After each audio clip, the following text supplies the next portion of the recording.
if you are defining a logical clock in a mathematical way, we can use the statement C such that H implies T. So for every event or every instant, you multiply C such that H implies T. So that is denoted as C colon H implies T. So it means for every event, it has some its own time to complete the process. Okay, so it is denoted for a logical clock. Your common denotation, common determination is C such that H hyphen T. Okay, so that you know very well there are two kinds of event may be occur in your distributed computing. One is called consistent, another one is called strongly consistent event. If you say it's a consistent event, EI implies EJ. So after if the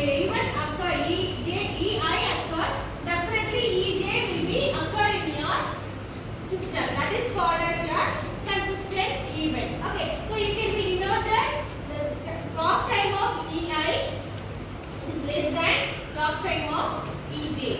So this is called as your consistent event. So if EI will be occur means definitely EJ also be occur in your system. This is called as your consistent event. Okay, the next kind of your event is your strongly consistent event. That is that can be represented as this symbol. Okay, so same representation EI gives EJ. Also the C of EI is less than C of EJ.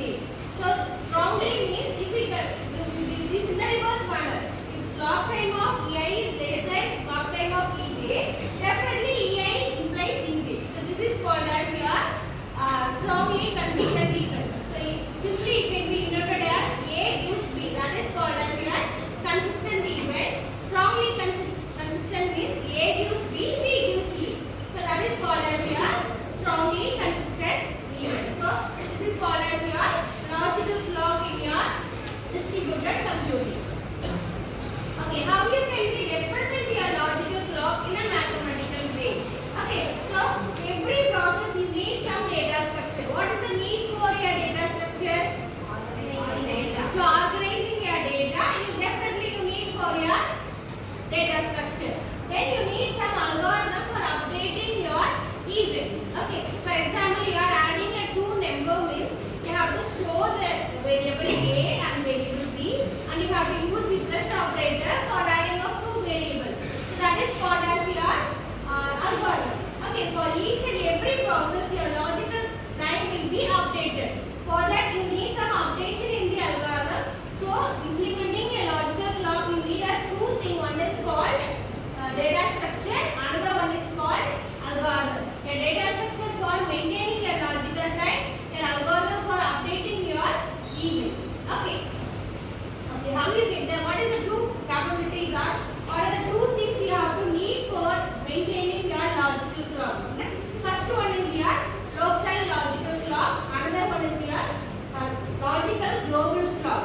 Okay, you know very well for each event in an individual process definitely have a logical clock. Okay, for example, I am having my mobile phone. In my mobile phone, I am going to maintain some data for each. For example, I am taking one picture at one particular function. So it will maintain a particular time and the event when I have taken a particular image. So that time is called as your local logical time. The system is own maintaining your time. That is called as your local logical clock. Okay, then what is logical global clock? What it may be?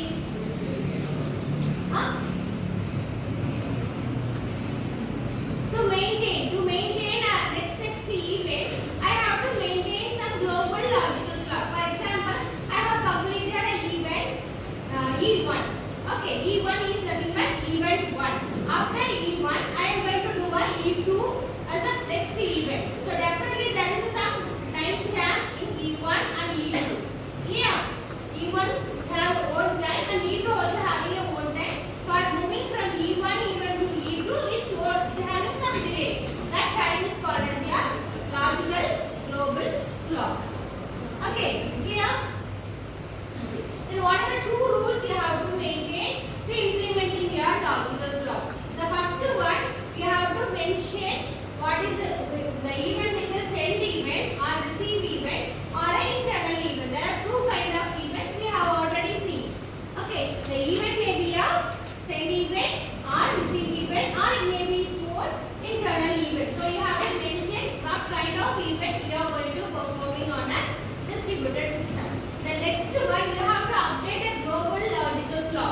For each and every process, if it is an internal event, for example, I start to work at the time of 10 o'clock.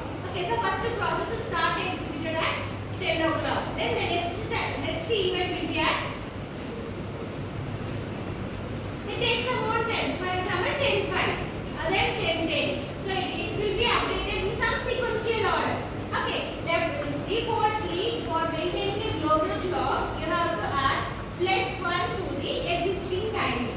Okay, for example, I have completed the event, started the event at the 10 o'clock means your global clock time will be 10 plus 1, so 10 minutes 1 second. Okay, start executing the process. Like that you have to maintain. So there are two rules is very important for maintaining your logical clock. Okay.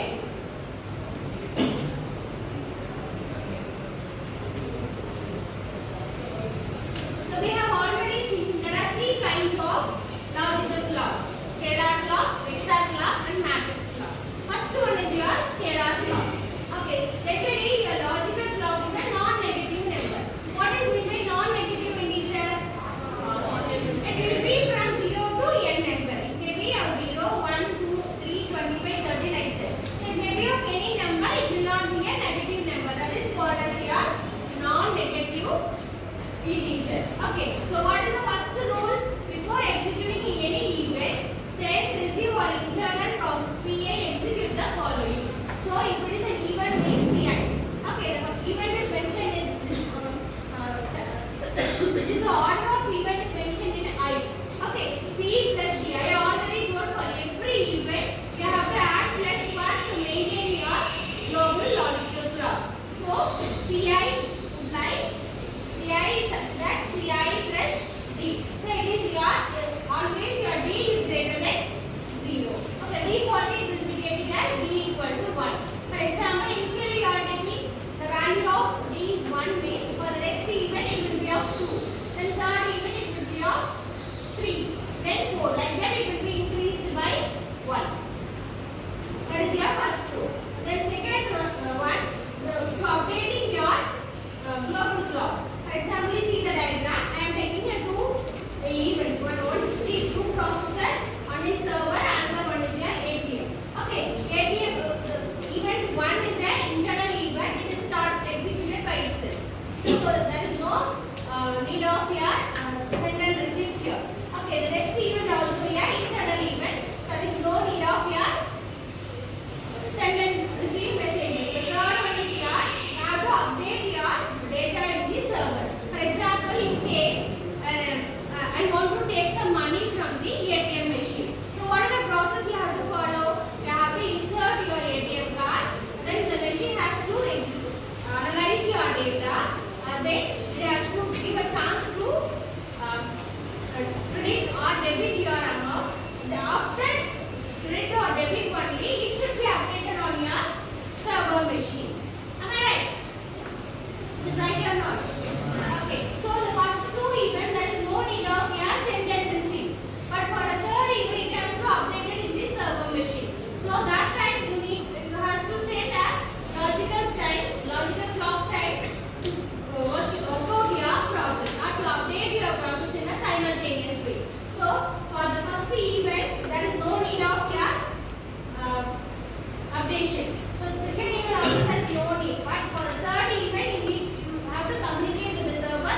event, update process event. Here the value is 8. Here the value is 9. How?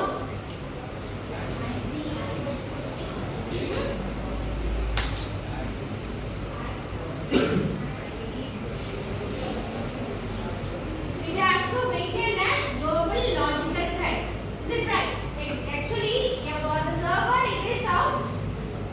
For the server this is the first event.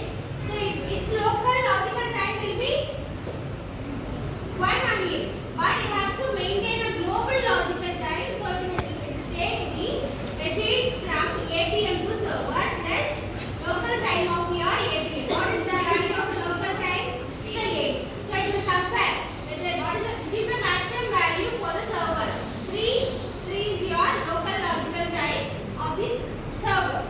Here they are assumed the initial process have a time stamp as 3 instead of 1. They have taken as like here we have taken 5 now. The same way here they have taken for the first event they have taken the time stamp as 3. So 3, 8. This is the maximum value.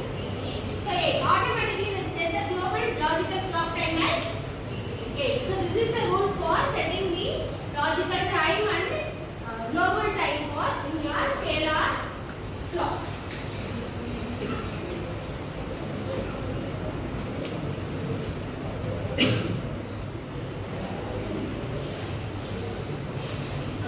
And what are the properties of scalar clock?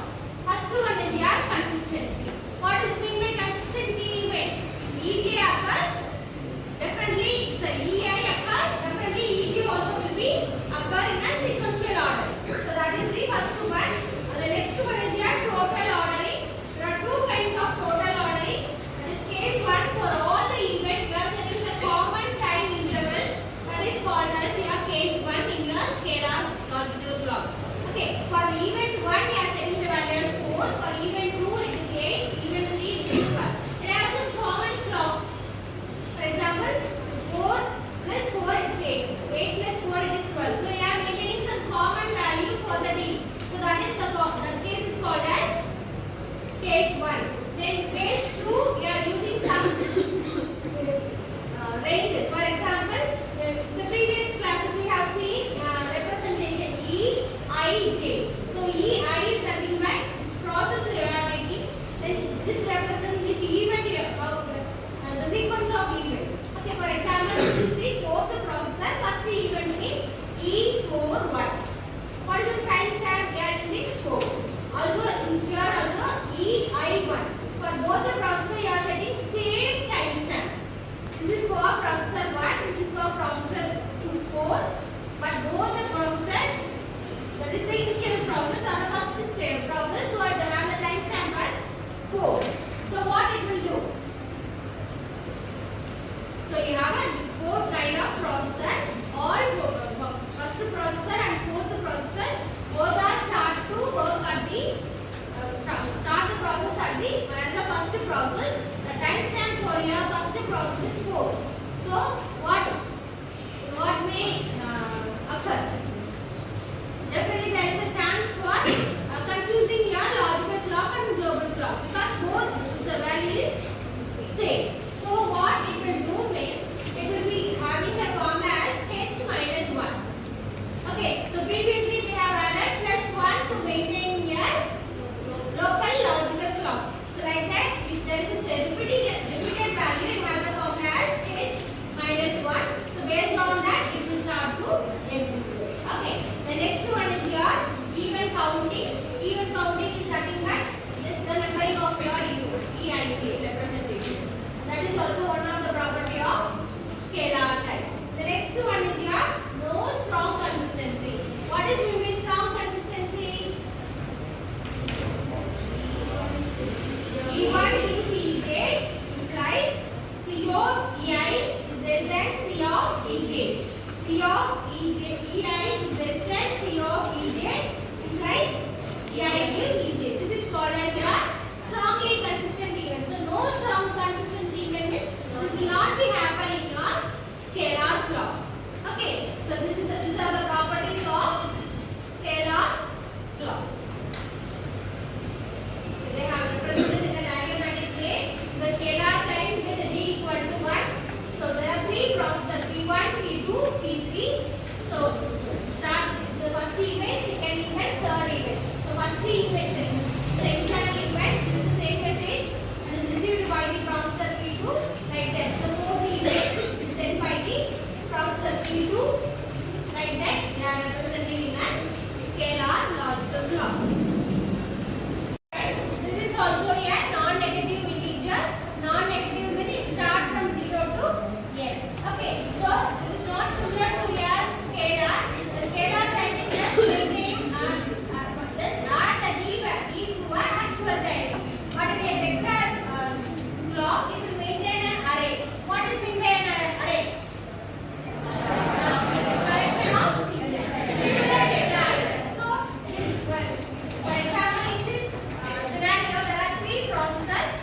P1, the first block or first index of this array maintain the clock time of process P1.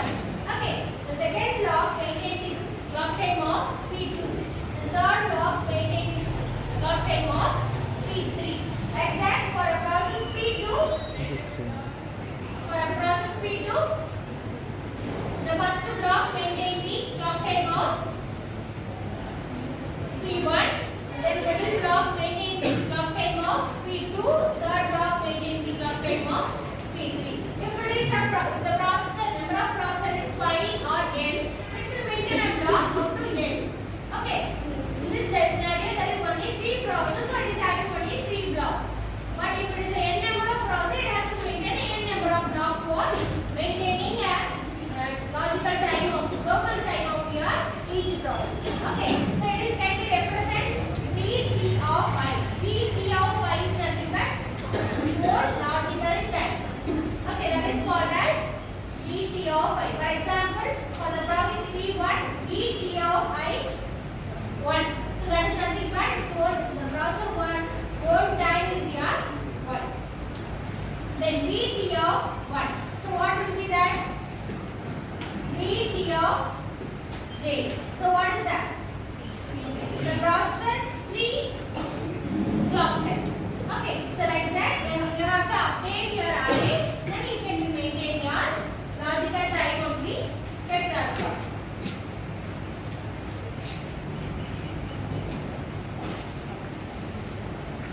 So again, it's having its own rule like your scalar clock, Vi of I plus d. So defaultly you are adding d is equal to 1, d greater than 0. Okay, then for example, you are taking 2 processors, E1 of 1, what it means? E1 of 1. Event for the processor 1, that is also a first event. Okay, so it is represented as Ei of 1. Then Ei of 2, what it means? Event for the processor 1, that will be a second event of the processor P1. Okay, then for this there are 2 processors, so the array will be of only 2 blocks. So what are the blocks? Initially, that is initially it is of 0 only. So it has to maintain 0, 0 at the initial stage. Okay, then after that, once the process started, definitely D will be added. Okay, so whether it starts to execute or not is not at all a matter. Your D value should be added to the existing value. This is for the processor P1, also for the first event. So what it will do? It will update the value of 0 as 1. Okay, for the E1, for E1, 1, the vector scale is 1, 0. Okay, then for the next event,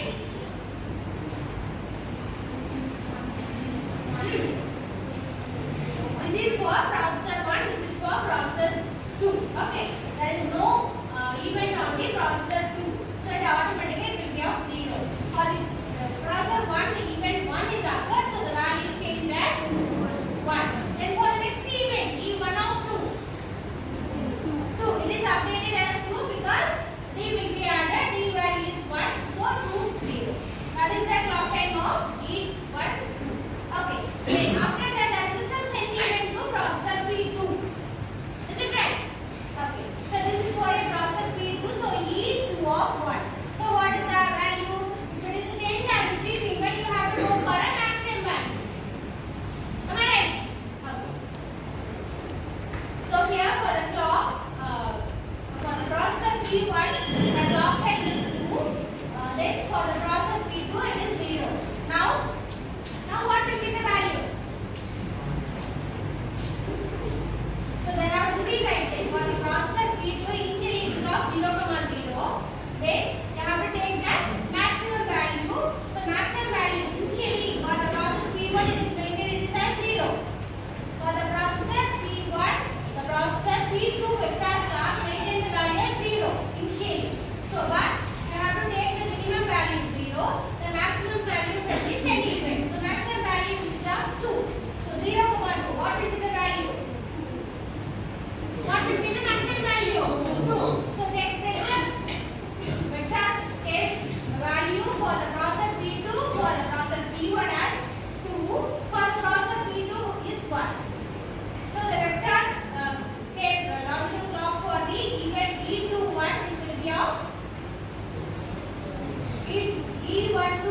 of 2, 0 initially. After that we change it as 2, 1.